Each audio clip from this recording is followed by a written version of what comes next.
खुलुमबाय आं सिबिरानि ब्रह्म नोंथांमोनखौ आंनि sbbodonews चेनेलाव गासैखौबो बरायबावनाय थाबाय नोंथांमोननि थाखाय आं गोदान मोनसे भिडिअ लानानै फैबावबाय अन्नानै भिडिअखौ जोबजासिम नायलांदो आसामनि सोलोंथाइ मन्थ्रि डक्टर radab बिथाङा फोरमायथिनाय बायदियैनो लवार प्राइमारि आरो आपार प्राइमारि एबा गुदि आरो गोजौ फरायसालिनि थाखाय टिचार इलिजिबिलिटि टेस्ट टेट आनजादखौ फावसायनाय जाबाय सिगांनि फोसावनाय बायदिब्ला एलपि आरो इउपि टेटनि आनजादा 24 अक्ट'बर 2021 मायथाइयाव जानो गोनांमोन दा 31 अक्ट'बर 2021 मायथाइयाव खुंनाय जासिगोन होननानै सोलोंथाइ बिफाननि मन्थ्रि डक्टर radab बिथाङा फोसावफिननानै होबाय 4 दाननि उनाव UPPL दोलोनि खामानिखौ नुनानै BPF दोलोआ बागदावखांगोन बे खोथाखौ बुंथियो बिटिसिनि गाहाय प्रमद बर' बिथाङा उफ्रा बिधानसभा बिसायख'थिनि बारा गोख्रोङैनो बारबाय आरो बिसायख'थिनि थाखाय UPPL आरो BPF दोलोनि गेजेराव बांसिनै दावहा जानायखौ नुनो मोन्दों BPF दोलोनि दैदेनगिरिफोर आरो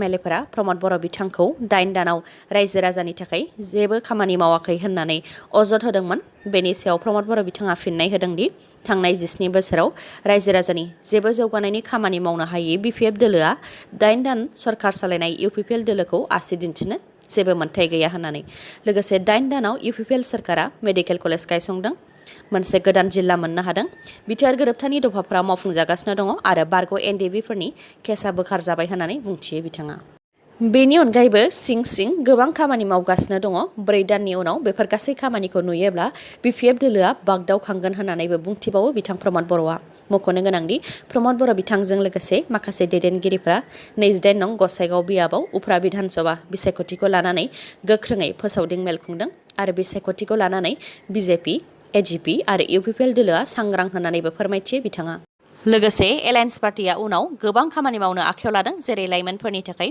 आइजोफोरनि थाखाय साख्रि गैयै लाइमोनफोरनि थाखाय आबादारिफोरनि थाखाय बेनिखायनो रायजो राजाफ्रा एलायन्स पार्टिखौनो देरहासार होगोन होननानैबो दाबि खालामबावो बिथाङा उन्दै गथ'फोरनि देहायावबो COVID-19 भेक्सिन क'भेक्सिनखौ होनो हानाय जासिगोन 2 बोसोरनिफ्राय 18 बोसोर बैसोसिम इमारजेन्सि बाहायनायनि थाखाय ड्राग कन्ट्रलारनि साबजेक्ट एक्सपार्ट कमिटिया भारत बाय'टेकजों बानायजानाय COVID-19 भेक्सिन क'भेक्सिनखौ गनायथि होबाय जोबथा गनायथि आरो हाथायाव लाबोनो थाखाय drug controller general of India DCGIनिसिम लाइजाम गथायदों DCGIआ गनायथि होयोब्लानो क'भेक्सिनखौ हाथायाव मोननो हानाय जासिगोन आरो इमारजेन्सिनि थाखाय 2 बोसोरनिफ्राय 18 बोसोर बैसोनि गथ'साफोरनि देहायाव भेक्सिनखौ थुनो हानाय जासिगोन बे भेक्सिनखौ 2 द'सआव होनाय जागोन गिबि द'स होखांनायनि 28 साननि उनावनो नैथि द'सखौ होनाय जागोन जेराव 18 बोसोर बैसोनि देरसिनफोरनिया 4 निफ्राय 6 सप्तानि गेजेरावनो नैथि द'स भेक्सिनखौ होनाय जायो मख'नो गोनांदि DCGIआ 12 बोसोर बैसोनि देरसिनफोरनि थाखाय थांनाय आगस्ट दानावबो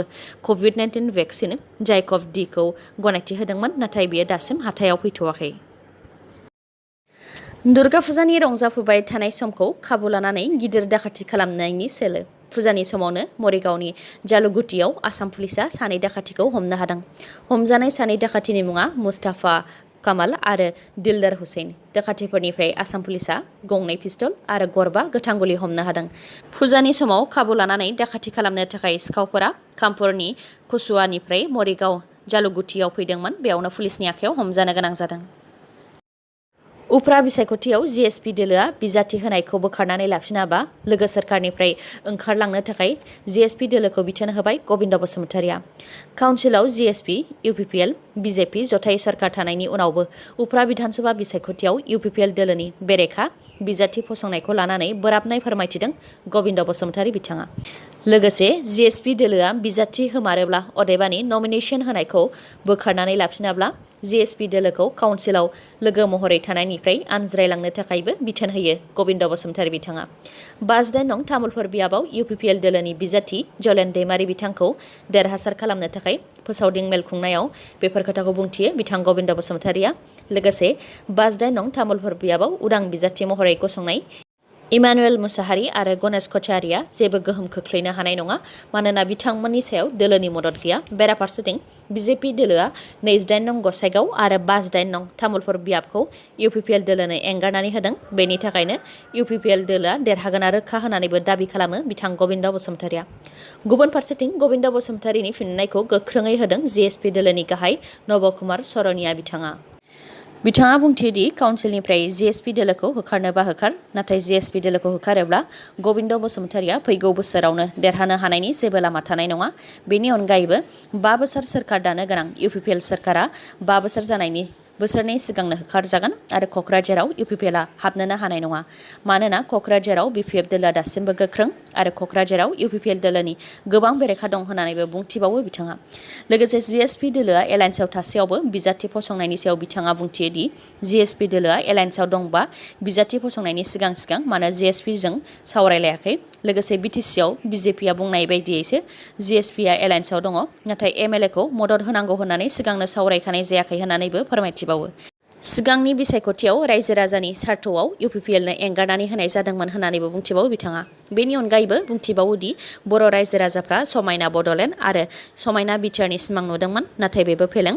मुङावल' तामुलपुरखौ जिल्ला फोसावदों। क'क्राझार, चिरां, अदालगुरि आरो बाक्सा बेफोर जिल्लाफोराबो मुङावल', गासैबो गोहोखौनो DCनो हरजोब्बाय आरो मावख'फोराव सासे सानै अफिसारफोरल' थायो, अब्ला माबोरै जौगानाया फैगोन होननानैबो बुंथिबावो। लोगोसे EM घ्यानचाम दास बिथाङाबो दिनैसिमबो रायजो राजानि जेबो खामानि मावनो खाबु मोनाखै होननानैबो बुंथिबावो बिथाङा। दिल्ली पुलिसनि स्पेशियेल सेलआ पाकिस्ताननि सासे उदखारि जाय भारतनि नोगोरारिनि नंखाय फोरमान बिलाइ लानानै भारताव थाखुमानानै दंमोन बेखौ हमनो हादों। दिल्ली पुलिसनि स्पेशियेल सेलआ गोख्रों सिग्रोमनानै उदखारि मोहम्मद आशराफखौ दिल्लीनि लक्ष्मी नगर रामेश पार्क ओनसोलनिफ्राय हमनो हादों। लोगोसे बेनिफ्राय गंनै पिस्तल, AK-47 राइफल, बेनि मेगजिन, हेन्ड ग्रेनेड आरो गोबां गुलि हमनो हादों। रिपर्टनि बायदिब्ला उदखारि मोहम्मद आशराफआ पाकिस्तान पान्जाबनि। मोहम्मद आशराफजों लोगोसे सोरबाफोर उदखारिया सिखावै भारताव थाखुमानानै दं नामा बेखौ मिथिनो थाखाय गोख्रोङै संदाननाय हाबाखौ मावगासिनो दं होननानैबो मिथिहोदों। बेनि अनगायैबो जम्मु एन्ड काश्मीरनि शपियान जिल्लायाव 3 उदखारिफोरखौ गावथारनो हादों। काश्मीरनि inspector general of police IGP Vijay Kumar बिथाङा फोरमायथिनाय बायदिब्ला इन्डियान आर्मी, CRPF आरो जम्मु एन्ड काश्मीरनि पुलिस जइन्ट अपारेशन खालामनायाव शपियान जिल्लानि तुलरान गामियाव लश्कर-इ-ताइबा दा रेजिस्टेन्स फ्रन्टनि 3 उदखारिफोरखौ गावथारनो हादों। 3 उदखारिफोरनि मुङा फारियै मुख्तार शाह, दानिश आहमेद आरो यावार आहमेद। दुर्गा फुजानि समाव जौ लोंनानै एबा गोख्रै गारि मटर सालायनानै रावबो जाहाथे जेबो जेंनायाव गोग्लैनो गोनां जाया, बेनि थाखाय कामरुप नोगोर जिल्ला हान्थामेला बिफाना सांग्रांथि हाबाफारि लादों।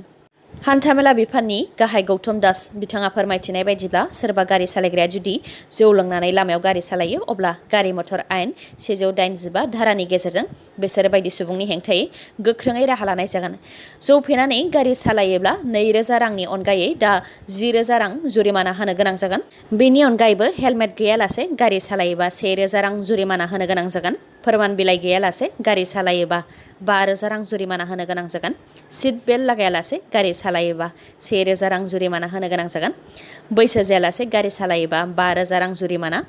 बांद्राय गोख्रैथिजों खारोब्ला फिसा गारिनि थाखाय 1000 निफ्राय 2000 सिम, मिडियाम नङाब्ला बुस्थु रोगाग्रा गारिनिया 2000 निफ्राय 4000 सिम जुरिमाना होनांनो हागौ। सानै गाखोग्रा गारियाव सानैनि बांसिन गाखोयोब्ला 1000 रांनि जुरिमाना। खैफोद गोनां गारि सालायोबा 5000 रांनि जुरिमाना। नांगौनि बांसिन एबा अभारलड दैखांनानै लाङोबा 20000 रांनि जुरिमाना। इन्सुरेन्स गैयालासे गारि सालायोब्ला 2000 रांनि जुरिमाना। गारि सालायनायाव मबाइल बाहायोबा 5000 रांनि जुरिमाना। इमारजेन्सि सिबिथाय गारिनो लामा एंगारोबा 10000 रांनि जुरिमाना होनांनो हागौ। उदालगुरि जिल्लानि टंला टाउनाव सोमोनांथाव जाथाय। टंला टाउननि जंगलपारा गामियाव मासे दाउजोआ बिदै दैयालासे 4 दाउसा जोनोम होदों। बे जाथाया दीपक साहारियानि न'आव जादों। बिथाङा फोरमायथिनाय बायदिब्ला दाउजोआ थांनाय दान मोनथाम सिगांनिफ्रायनो बिदै दैयाखैमोन, नाथाय हरखाबै 4 फिसाखौ जोनोम होदों। 4नि मादाव 2या थैबाय होननानैबो फोरमायथिबावो बिथाङा। जोनोम जानाय समाव दाउसानि मोदोमाव जेबो थै आरो दाउदै बिखंबो गैयामोन होननानै फोरमायथिदों बिथाङा।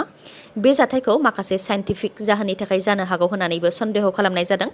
जानो हागौ मासे दाउजोनाव सरासनस्रा हेटसिं प्रसेस जानो थाखाय 21 सान लायो, बेयो दाउजोनि उदै सिङावनो जादोंबो जानो हागौ एबा गुबुन जाहोनबो थानो हागौ होननानै सन्देह खालामनाया जादों।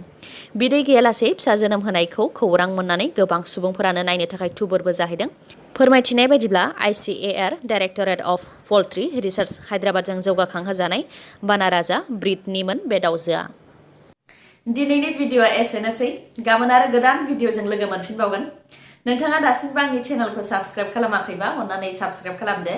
लोगोसे लाइक, कमेन्ट आरो शेयार खालामनो दाबाव। गोजोन्थों।